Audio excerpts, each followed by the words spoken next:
आज हम टैपिंग करने वाले हैं। फियर का ही एक लेवल होता है जहां पे बार बार हमको लगता है कि कुछ निगेटिविटी हमको हिट कर रही है। किसी की नजर लग रही है, किसी की बुरी नजर है, कोई निगेटिव एनर्जी है, बहुत सारी चीजें होती जो हमें हिट कर रही है, जो हमें परेशान कर रही है। कई बार हमें लगता है कि कोई सोल हमारे आसपास है जो हमें डिस्टर्ब।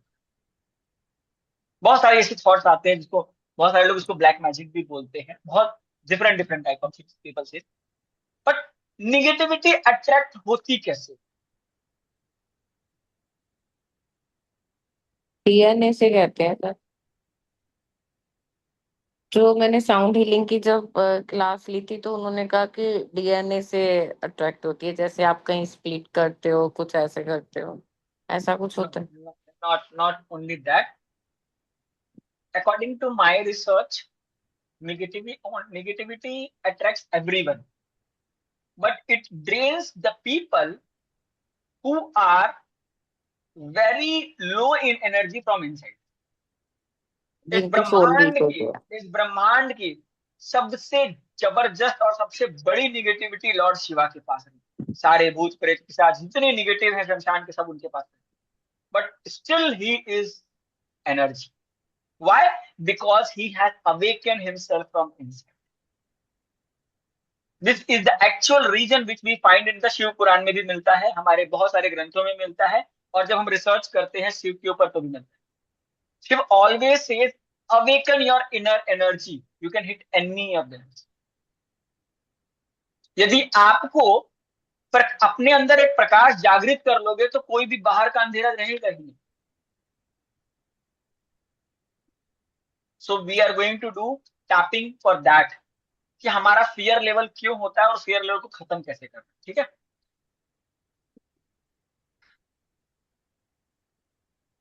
हालांकि मुझे बार बार नजर लग जाती है और मैं निगेटिविटी को अट्रैक्ट कर लेता हूं, फिर भी मैं अपने आप से बहुत प्यार करता हूं और अपनी बहुत रिस्पेक्ट करता हूं। हालांकि मेरा दिमाग छोटी छोटी रुकावटों में निगेटिविटी को फील करने लगता है, सेंस करने लगता है। फिर भी मैं अपने आप से बहुत प्यार करता हूं, अपनी बहुत रिस्पेक्ट करता हूं। अगर मुझे कुछ भी प्रॉब्लम होती है तो मुझे फील होता है कि कोई निगेटिव एनर्जी मुझे हिट कर रही है, किसी की नजर दोस्त मुझे लग रही है, और मैं अपने आप को लो फील करने लगता हूं। फिर भी मैं अपने आप से बहुत प्यार करता हूं और अपनी बहुत respect. Go to the eyebrow point. मेरी लाइफ में जो सिचुएशन है उसमें लगता है कि मेरी बहुत स्पीड से काम नहीं हो रहा, मेरी हेल्थ उतनी ज्यादा सपोर्ट नहीं कर रही, सिचुएशंस बहुत ही ऑपोजिट सेक्शंस में जा रही। और उस वक्त जब भी मैं किसी से अपनी बातों को डिस्कस करता हूँ कि मेरी सिचुएशन बहुत ऑपोजिट डायरेक्शन में जा रही है, मेरी एनर्जी बहुत लो हो रही है, मुझे फीवरिश फील हो रहा है, मतलब मेरी जिंदगी में चैलेंजेस बहुत बढ़ गए, तो बहुत सारे लोग मुझे ये बता देते हैं कि कोई निगेटिव एनर्जी हिट कर रही, किसी की बुरी नजर तुमको लग रही, तो तुम्हारा रास्ता रोक के खड़ा है। और फिर मेरे दिमाग में वो चीजें घूमने लगती कि लोगों की नजर मुझे लग जाती है, कोई निगेटिव एनर्जी मुझे हिट कर, और मैं इसको एक्सेप्ट कर लूं। और इस एक्सेप्टेंस के बाद मेरी एनर्जी और लो हो जाती है, मैं और डल हो जाता हूँ, मेरी फ्रीक्वेंसी और डाउन हो जाती है, और मैं एक्सेप्ट कर लेता हूँ कि मैं एक हारा हुआ। और हारे हुए इंसान के ऊपर तो कोई भी हावी हो सकता है। अगर एक शेर शांति से बैठ जाए तो उसे कोई भी मार सकता है, उसे कोई भी रिंग मास्टर उठा करके सर्कस तक ला सकता है और नचा सकता है।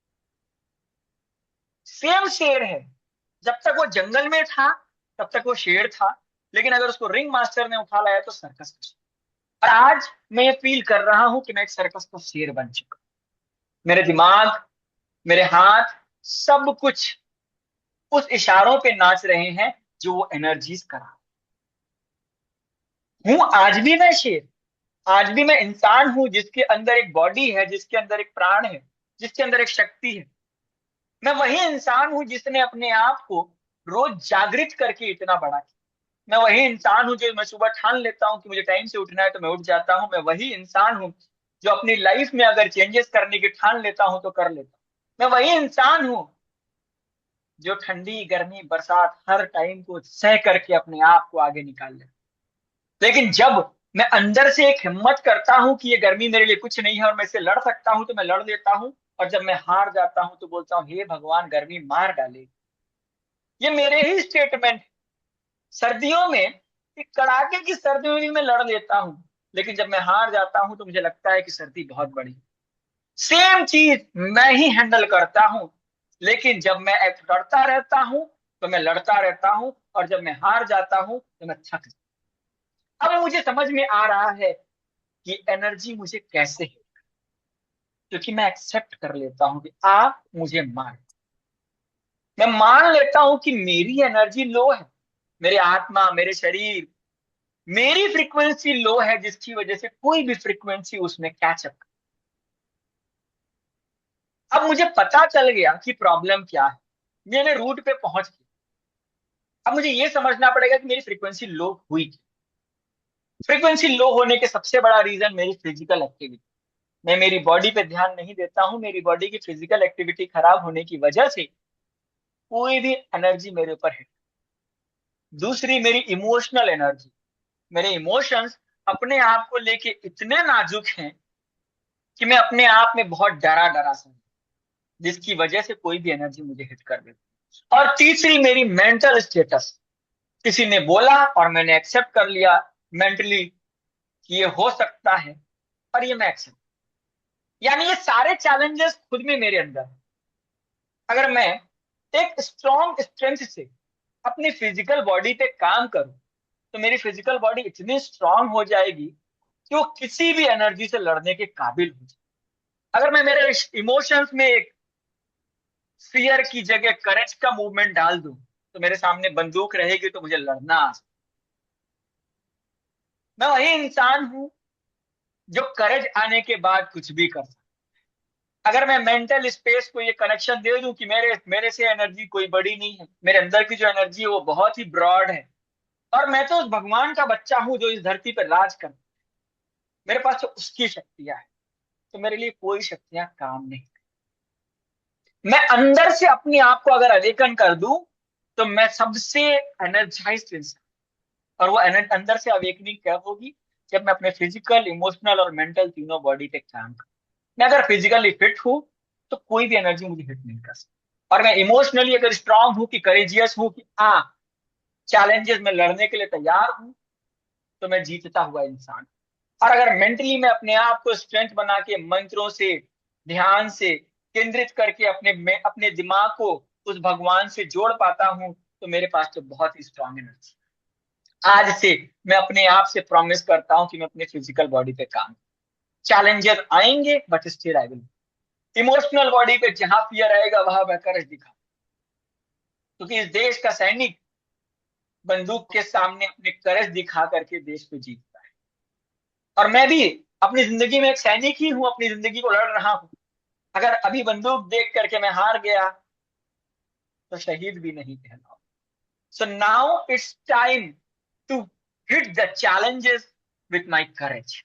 अब ये करेज इमोशंस मेरे इतने जागृत हैं कि ये किसी भी बुरी एनर्जी को हिट कर सकते। और मेंटली मेंटली मैं इतना स्ट्रांग और प्रिपेयर्ड हो जाऊंगा कि ऐसी कोई एनर्जी मेरा कुछ नहीं बिगाड़ सकती, क्योंकि मेरे साथ भगवान है। मैं उस भगवान का बच्चा हूं जिसने मेरे अंदर आत्मा डाली है, जो मेरे को बचपन से लेके अभी तक संभालते हुए आए। ये यूनिवर्स ये ब्रह्मांड मेरे साथ है, और इसकी एनर्जी से बड़ी धरती पे कोई energy. I really feel proud on my self that I have the energy that power that I can awaken my self. अगर मेरे अंदर से ऊर्जा निकल रही है तो कोई भी नकारात्मक शक्ति मेरे ऊपर हावी नहीं हो सकती। अगर मेरे अंदर का शेर जागृत है तो कोई भी रिंग मास्टर मुझे सर्कस में नहीं लेके जा सकता। मेरी दहाड़ कायम होनी चाहिए, मेरे अंदर की ऊर्जा कायम होनी चाहिए, मेरे अंदर का शेर जागृत रहना चाहिए, और वो जागृत मुझसे ही हो।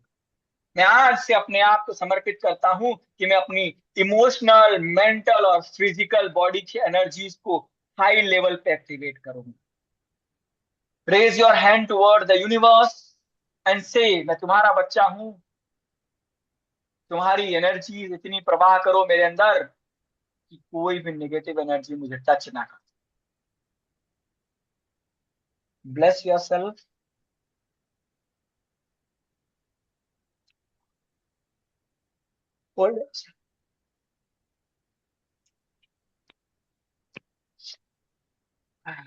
एक चीज बताता हूँ आप लोग को। जब पहले के जमाने में यज्ञ होते थे, आप लोगों ने सुना ना, जब रामचंद्र जी और लक्ष्मण जी को यज्ञ का रक्षक बना करके बोला गया था कि यज्ञ कर रहा हूँ, उसका रक्षक बनो। जो उनके गुरु थे, गुरु वशिष्ठ यज्ञ कर रहे थे, तो इन लोग को बुलाए थे कि रक्षा करो। तो जब भी कोई अच्छा काम होता है, तो बुरी शक्तियां वहां पे विघ्न डालने आती। क्या यज्ञ होना बंद हो गया था? सिक्योरिटी जोन बढ़ा दिया गया, अपनी आंतरिक शक्तियों को बढ़ा दिया गया था। इसलिए हमको अपनी आंतरिक शक्तियों को बढ़ाना। आज निगेटिविटी इतनी ज्यादा लोगों पे हावी क्यों हो रही है? कोई इंसान अपने अंदर की फिजिकल बॉडी की एक्टिविटी पे काम ही नहीं करना चाहिए। People are eating a very unhealthy food.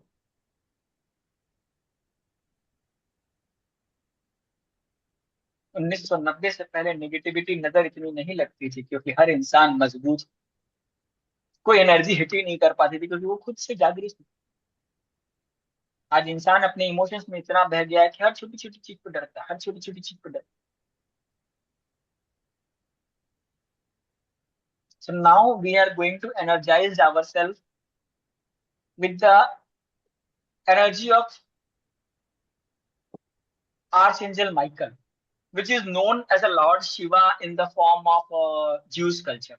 हमारे कल्चर में लॉर्ड शिवा हम मानते हैं, ज्यूस कल्चर में माइकल, आर्चेंजल माइकल मानते हैं। ज्यूस कल्चर में आर्चेंजल्स हैं। तो मुझे किसी ने ये कहा कि आर्चेंजल माइकल जो है वो हनुमान जी हैं। People said many many things, we define how. हम अपनी तो शीट शीट से मांगते हैं, तो हम आर्चेंजल माइकल को शिव बोलते हैं। क्योंकि ज्यूस कल्चर क्योंकि है, वो ज्यूस कल्चर, कोई कंपैरिजन नहीं है उसमें। आप जिसको जो मान लो। किसी ने मेरे कार्ड निकाले थे, मतलब बहुत साल पहले की बात है, एंड शी सेड कि इट्स ओके। आपकी एनर्जी वहां से, आपके जो आर्चेंजल है वो माइकल है। तो मैं तब क्या उन्होंने बोलता हूँ, मुझे कहा। आज की टाइम पे भी इंडिया में मैक्सिमम लोग अपनी प्रोटेक्शन के लिए हनुमान चालीसा पढ़ते हैं। कुछ 5 से 7% लोग हैं जो महामृत्युंजय मंत्र पढ़ते हैं, जो शिव से कनेक्ट होते हैं। And Shiv and Hanuman are both one, Rudravatar. Rudra अवतार। सो आप जिस रूप में देखना चाहो, भगवान उस रूप में, नारायण उस रूप में। जिस रूप में आप देखना चाहो, नारायण उस रूप में। तो वी डिफाइन दैट आर, मेरे हिसाब से मुझे लगता है कि archangel Michael is a shielded protected energy given of the lord Shiv. ठीक है। So let's listen this and make our protection. ध्यान रखिएगा और अपना ध्यान से अपनी आंखों से अपने अंदर जो ऊर्जा जागृत होगी उससे अपने ऊपर शील्ड बनाइएगा। ध्यान करेंगे कि आपके पास शील्ड बन रहा है। जब आपको शील्ड पूरा कवरिंग होगा, तो आपको अंदर से लगेगा कि you are very much energised.